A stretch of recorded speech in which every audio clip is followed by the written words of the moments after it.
The sky above Redstone Valley hung low and silent, like it was holding its breath. Harold Harper stood inside the corral, boots rooted in the dust, a worn rope in his right hand and a lifetime of silence in his eyes. At his side stood Buck, his bay quarter horse with the white star on his forehead, majestic, calm, and scarred. That scar, barely visible above his left front leg, was the only visible reminder of a night Harold had spent 2 decades trying to forget. He'd raised Buck from a colt, trained him himself, healed him after the injury no one ever asked about.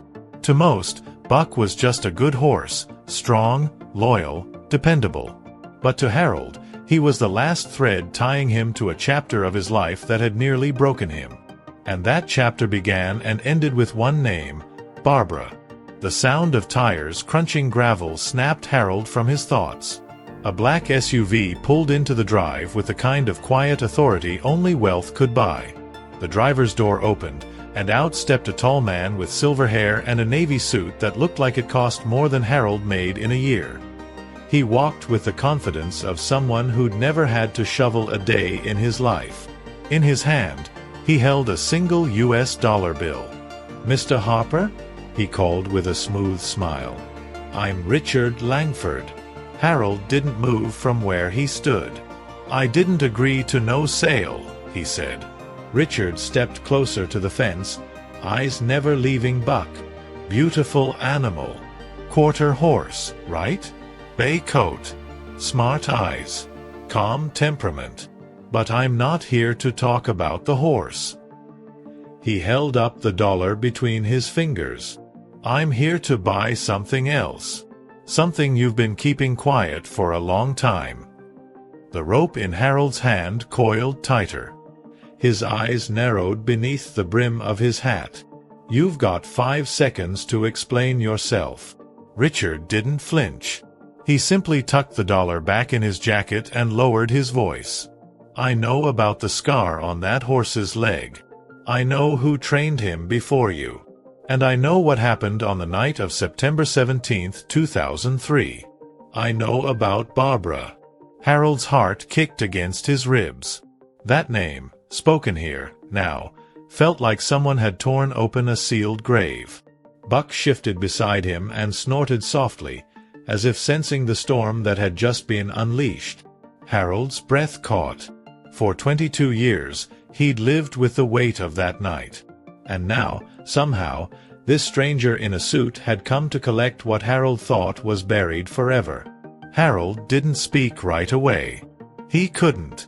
Richard's words hung in the dry morning air like smoke, wrapping around him, choking him with ghosts. Barbara. The sound of her name was like a punch to the gut. He hadn't heard it spoken aloud on this ranch in over 20 years. Not since the night the ambulance lights disappeared down the dirt road and never came back. "What do you think you know?" Harold finally asked, his voice rough like gravel. Richard rested one hand casually on the fence, still studying Buck like the horse held answers Harold refused to give. "I know she used to ride this horse," Richard said. "I know she was training him when the accident happened. And I know you were there when she fell." Harold's chest tightened. He turned away slightly, eyes tracing the distant horizon where the sun was beginning to rise over the hills. The image was burned into his mind like a scar. Barbara's laughter, the flash of her blonde hair in the wind, the way she had full control of Buck, even as a young rider. Until she didn't. Until the fall. Until the silence. He'd blamed himself every day since. That scar on Buck's leg? Richard continued, voice softer now, like he was peeling away Harold's armor piece by piece. "That came from the same fall, didn't it? But no one ever asked what really happened that night. No one questioned why you stopped competing. Why you shut down the training program. Why you never talked about her again." He paused. "But I have." Harold turned slowly to face him. His eyes, normally steady as the land beneath him, now shimmered with something dangerous. Grief or rage, even he couldn't tell. "You got no idea what that girl meant to me," he said. You think you can walk in here with $1 and dig through my past like it's for sale? His voice cracked then, just slightly. Just enough for Richard to know he'd touched something real. I think you've been holding on to a truth that needs to be told, Richard replied. Not for me. Not for money. But maybe for yourself. He stepped back toward the SUV, not waiting for a response. I'll be in town for a few days, he added over his shoulder. If you change your mind, you know where to find me. And with that, he left Harold standing there, alone, silent, and for the first time in years, shaken. Harold didn't move for a long time after Richard's SUV disappeared into the horizon. He stood there, boots rooted in the red dirt of the corral, as if frozen in time. The only sound was the creaking of the old gate in the wind and the slow, steady breaths of Buck, who remained calmly at his side. But everything inside Harold was far from calm. That name, Barbara, had brought with it a storm he wasn't ready to face. It had cracked open a door he had sealed shut 22 years ago, and now, the memories were flooding through. His steps toward the barn were slow, heavy with years he no longer wanted to carry. Inside, the smell of dust, hay, and old leather wrapped around him like a faded blanket. This place had been his shield, his silence, his way of keeping the past at bay. But now, even here, he couldn't escape her face. He leaned against a wooden beam, closed his eyes, and let himself fall backward in time. It had been a late summer evening, the sky bruised with gray clouds rolling over the valley. Barbara was 19. Wild, fearless, and full of light. She had a way of laughing with her whole body, a way of looking at the world like it owed her nothing but possibility. That day, she'd insisted on one last ride. He's ready, she said, patting Buck's shoulder with pride. I can feel it in my bones. Harold had trained dozens of riders, but Barbara, she was different. She didn't just ride, she became part of the horse. And Buck trusted her like no one else. He should have said no. Something deep in his gut told him to. But she was persistent, and he didn't have the heart or the strength to hold her back. The wind had picked up as she mounted. There was thunder in the distance, low and rumbling. Buck took off with her like he'd been waiting all day for that moment. They moved like they were flying, crossing the field with stunning grace. Until they reached the northern gate. Harold could still see it like it had happened yesterday. Buck's hoof slipping in the hidden patch of mud near the gate, legs collapsing under him, Barbara thrown forward like a rag doll. The sickening sound of her hitting the ground stole the breath from his lungs. He ran. God, he ran so fast. Buck was already trying to get up, bleeding but alive. Barbara lay still. Silent. Her braid was half undone, dirt streaked across her face. When she finally opened her eyes, she looked straight into Harold's and whispered something. To this day, he couldn't repeat it. Not to anyone. Not even to himself without feeling like the air was being sucked out of his chest. That moment broke something in him. And when she passed days later, Harold made a promise, one she asked for with her final breath. He shut down the program, sold off the trailers, boxed up the trophies, let the world forget her. Because remembering her meant remembering that he let her ride, that he should have said no. Now, someone else knew. Someone with questions. With pieces of a puzzle Harold had buried in silence. And as he stood alone in the barn, fists clenched, eyes burning, he began to realize something even more terrifying than memory. Richard Langford wasn't here by accident. He had come for a reason. And he might know something that Harold never did. The wind outside had picked up, whistling low through the trees as Harold sat alone at his kitchen table, staring at a box he hadn't laid eyes on in over 20 years. The room was dim, lit by a single bulb above his head, which buzzed faintly like it too was uneasy. That box had fallen from the rafters in the barn earlier that evening. Just slipped, like the past deciding it didn't want to be hidden anymore. He hadn't meant to open it. But now, he couldn't look away. Inside were the relics of a life he'd buried deep. Barbara's worn riding gloves, her blue ribbons from county shows, even a few faded photos, her smile frozen in time beside a younger version of Buck. But what made his fingers tremble was a small leather-bound journal with her initials carved on the cover. He hadn't remembered keeping it. Hadn't even known it existed. Slowly, carefully, he opened the first page. Most of the entries were what you'd expect from a young, passionate writer. Notes on Buck's training, hand-sketched diagrams of riding patterns, her dreams of making it to the state championships. But as he flipped deeper, the tone shifted.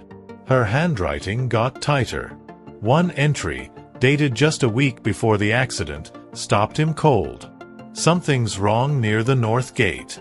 Buck keeps spooking. Same spot every time. Harold says it's just the wind, but I don't believe it. Harold's breath caught. The memory hit like a blow. She'd mentioned it before. Buck acting strange, but he'd brushed it off. Horses got nervous sometimes, especially with weather changes. But that detail, that exact spot near the north gate, that was where the fall happened. That was where everything ended. He turned the page, heart pounding, hands slick with sweat. Another entry followed. Short, shaky.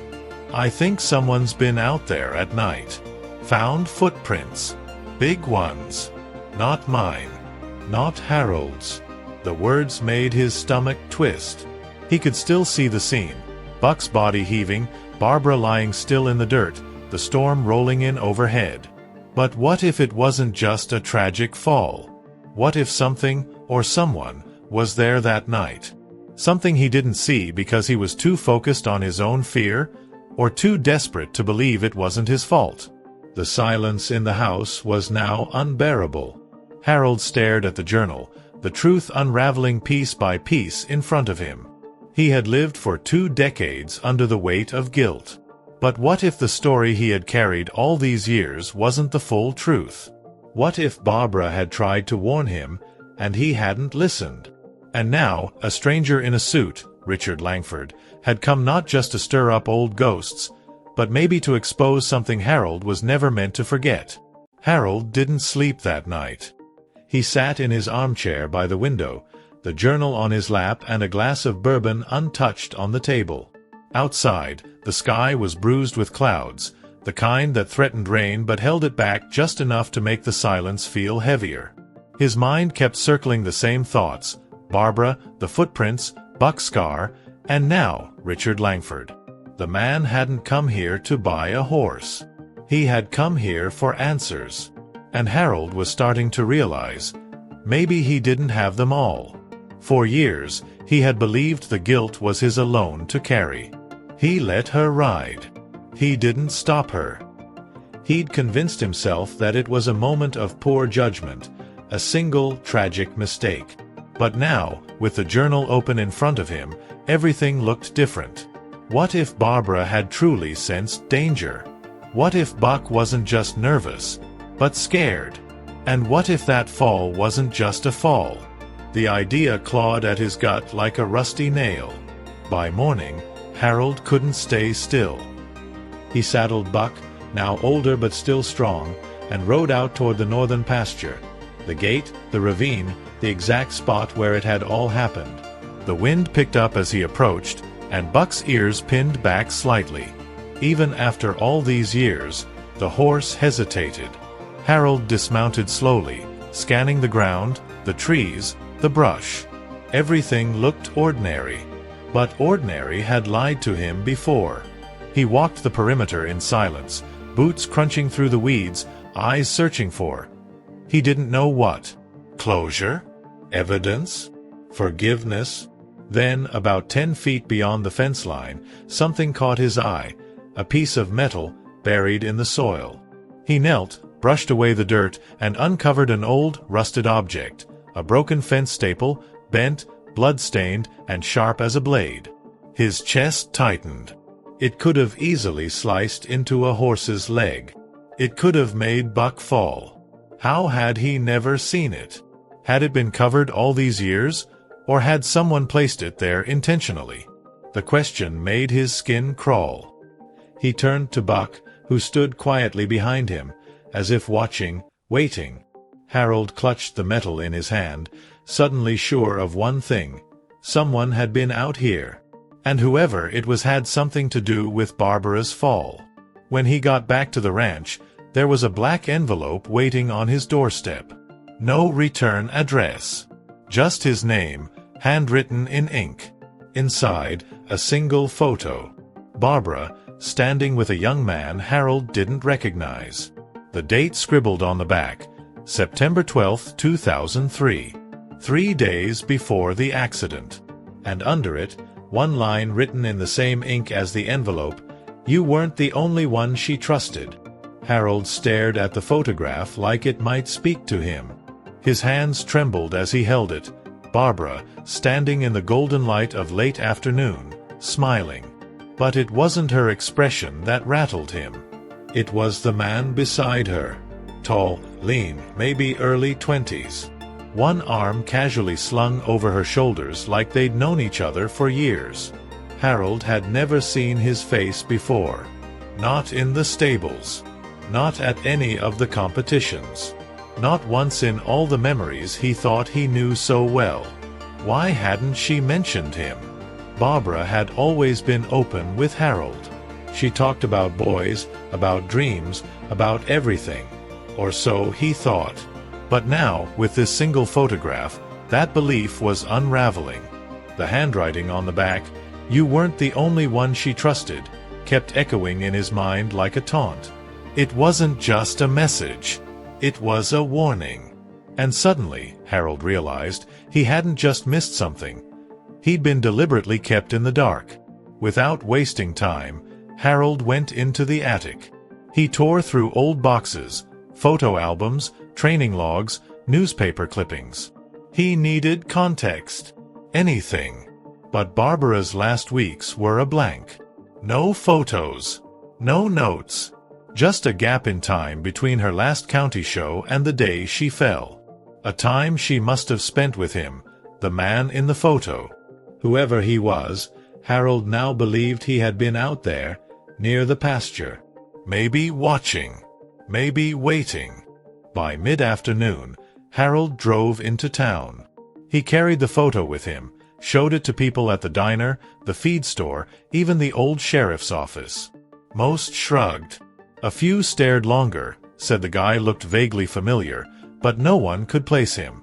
Then, at the edge of town, he stopped by the public library, a place Barbara used to frequent. The woman behind the counter, old Mrs. Lacey, squinted at the picture and went pale. "That boy," she whispered. "He used to come in with her. Quiet type. Always looked nervous." Harold leaned in. "Do you remember his name?" Mrs. Lacey nodded slowly. "I think it was Connor. Connor Maddox." The name meant nothing to Harold, but the tremor in Mrs. Lacey's voice did. "Why does that name matter?" he asked. She hesitated. "Because, after the accident, he disappeared. No one's seen him since."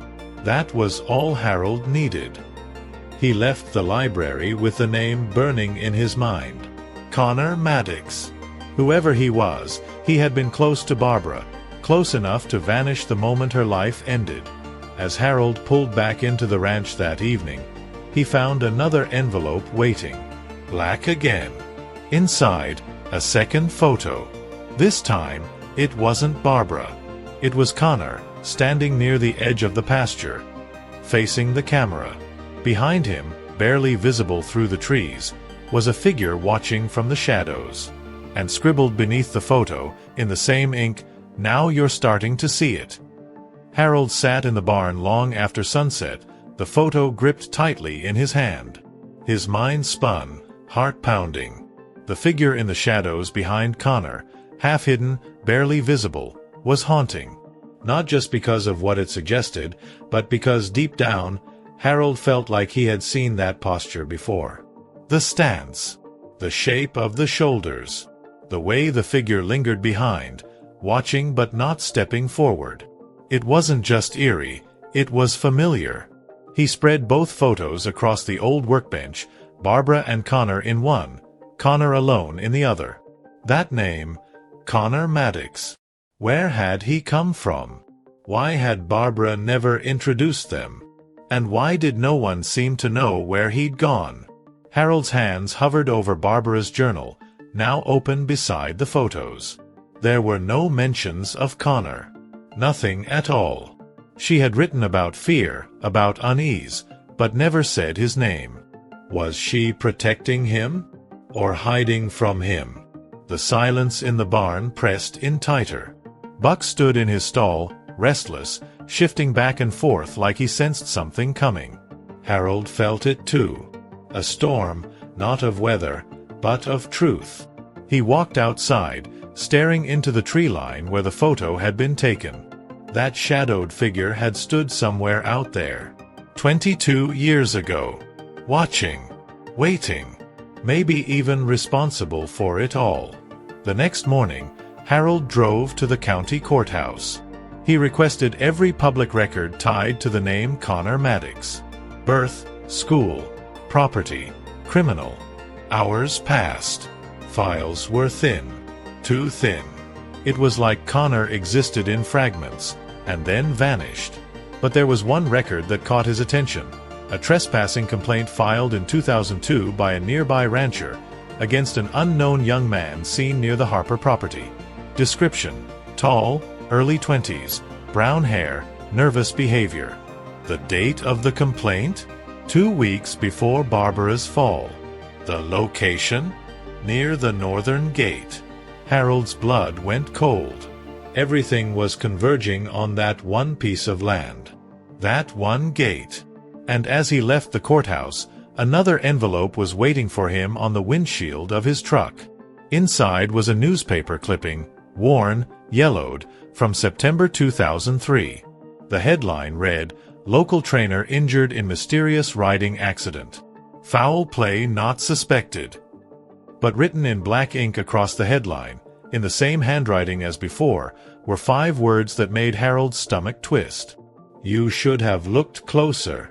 Harold drove back to the ranch under a heavy sky, clouds thick and motionless, like the world itself was holding its breath. The newspaper clipping burned in his jacket pocket. "You should have looked closer." The words echoed like thunder. He pulled into the drive, heart pounding, eyes scanning the fields, the tree line, the house, looking for anything out of place. He was no longer just chasing a memory. He was being watched. He could feel it. Inside the barn, he locked the doors and pulled the lights low. The journal. The photos. The envelopes. Everything spread out on the workbench like a crime scene. Barbara's face stared up at him from the old photograph, and next to it, Connor Maddox, with that shadow in the trees behind him. Harold couldn't shake the feeling that the shadow wasn't just someone. It was something planned. Something Barbara might have uncovered. Something she tried to warn him about. He remembered the way she looked in the hospital bed, her voice barely above a whisper when she asked him to promise never to talk about that night. He'd thought she meant the fall, the guilt. But what if she was protecting someone? Or worse, afraid of someone? Maybe she knew more than she ever wrote down. Maybe that final ride wasn't to prove Buck was ready, but to prove something else. Digging through a drawer, Harold pulled out an old VHS tape labeled simply, "Practice, September 2003. He didn't remember recording it, but it must have come from the old stable cam they used to monitor the field during training. He dusted off the ranch's ancient TV VCR combo, slid in the tape, and pressed play. Static. Then grainy footage of Barbara warming up Buck. The same field. The same day. He watched her ride out toward the northern gate, the sky already turning gray. And then, movement. In the far right corner of the frame. Behind the fence line. A figure. Standing still. Watching. Harold froze. He rewound the tape. Played it again. There it was, not Connor. Someone else. Broad shoulders. Taller. Face obscured. The same silhouette from the second photograph. This wasn't just about a jealous friend or a nervous boy. This was planned. Someone was out there, that day, before the fall. Someone Barbara might have discovered. And now, 2 decades later, someone wanted to make sure Harold never found out what really happened. Because at that moment, a final envelope slid under the barn door. No words. Just a photo. Of Harold. Taken that morning. Harold stared at the photo in his hands. His own face, taken that very morning as he saddled Buck by the barn. The angle was distant, the focus just sharp enough to capture the exhaustion in his eyes. Whoever took it had been on his land, hiding, watching. The message was clear: you're getting too close. His pulse thundered in his ears. The past was no longer haunting him. It was hunting him. He stormed back into the house, locking every door, pulling every curtain. This wasn't guilt or paranoia anymore. This was someone trying to silence him. And the only person who seemed to know more than he let on was Richard Langford. Why had a billionaire come all the way to Redstone Valley for a horse? Why was he the one dropping these hints, these photographs? Unless he wasn't just some curious outsider. Unless he had been part of it all along. Harold opened Barbara's journal again, desperate for something he missed. And there it was. A page near the back, half torn but still legible. A list of names, people she trusted, people from her training circle. Harold. Coach Rayner. Then, at the very bottom, in shaky writing, R.L., do not tell him. His blood ran cold. R.L. Richard Langford. 22 years ago, he wouldn't have been a billionaire yet. Just a young investor, or maybe a sponsor. Maybe even more. He dug into public archives, searching for Richard Langford's early career. It didn't take long. Back in 2002, Langford had funded a string of rising stars in equestrian competitions across the Midwest. One of them was Barbara. He found her name on a competition flyer, sponsored by Langford Equine Futures. They knew each other. But Barbara never told Harold. That meant she was hiding it. The question was, why? What had happened between Barbara and Richard before the fall? What had she discovered that made her write, "Do not tell him"? And why had Richard returned now, under the pretense of buying a horse for $1, if not to manipulate Harold into uncovering a secret he already knew? It wasn't about Buck. It never was. It was about Barbara's silence, and what she might have planned to reveal before she died. As the wind picked up outside, Harold heard something. A sound. Not the creak of the barn. Not Buck's restless hooves. It was closer. Inside the house. He reached for the shotgun under the cabinet and moved slowly down the hallway. The floor creaked. Then, footsteps. Behind him. When he turned the corner, the front door was wide open. And on the table, placed neatly under a rock, was the final envelope. Written across the front in black ink. She tried to warn you. Harold stood frozen in the doorway, staring at the final envelope. His name wasn't on it this time, just those 5 words, "She tried to warn you." His hands trembled as he picked it up, peeled back the flap, and pulled out the last photo. It was Barbara, again. But this time, she wasn't smiling. She was sitting on a bench beside the stables, head lowered, eyes red, like she'd been crying. Standing behind her, almost out of frame, was Richard Langford. The truth hit Harold like a thunderclap. Barbara hadn't just known Richard, she had feared him. Whatever happened between them before the accident wasn't just personal. It was dangerous. That's why she kept it from Harold. That's why she wrote, "Do not tell him." And that's why Richard had come back now. Not to buy a horse, but to make sure the truth stayed buried. But he'd made one mistake. He underestimated how far Harold would go to protect her memory. He drove straight into town, photo in hand, rage burning beneath his skin. He found Richard at the lodge, sipping bourbon by the fire like nothing was wrong. "I know," Harold said, tossing the photo onto the table. Richard didn't flinch. He looked at the image, then back up at Harold with that same calm, soulless expression. "Took you long enough," he said softly. "But I knew you'd get here." "You were there that day," Harold growled. "You stood in the shadows and watched her fall." Richard took a slow sip. "She was going to ruin everything. Talk to the press. Tell them what I was doing with the writers I sponsored." His eyes narrowed. She found out. And she wasn't going to stay quiet. The air between them turned to ice. "You knew that pasture had a hazard. You didn't warn her." Harold's voice cracked. "You let her die." Richard leaned back, as if the truth was nothing more than business. "I didn't kill her," he said. "I just let the odds play out." Harold's fists clenched. He could feel 22 years of grief, guilt, and silence surge through him all at once. He could have attacked him. Could have ended it right there. But instead, he took the photo and walked away. Because now, he had the truth. And more than that, he had proof. Enough to finally clear Barbara's name. Enough to make sure the world knew who she really was, and what she died trying to expose. A week later, Harold stood at the old pasture gate, Buck beside him, the sun setting behind the hills.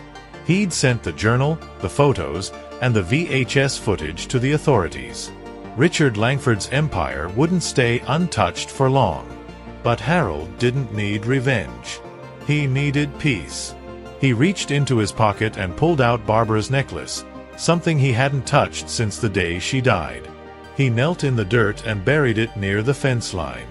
Not as a goodbye, but as a promise. The silence was over.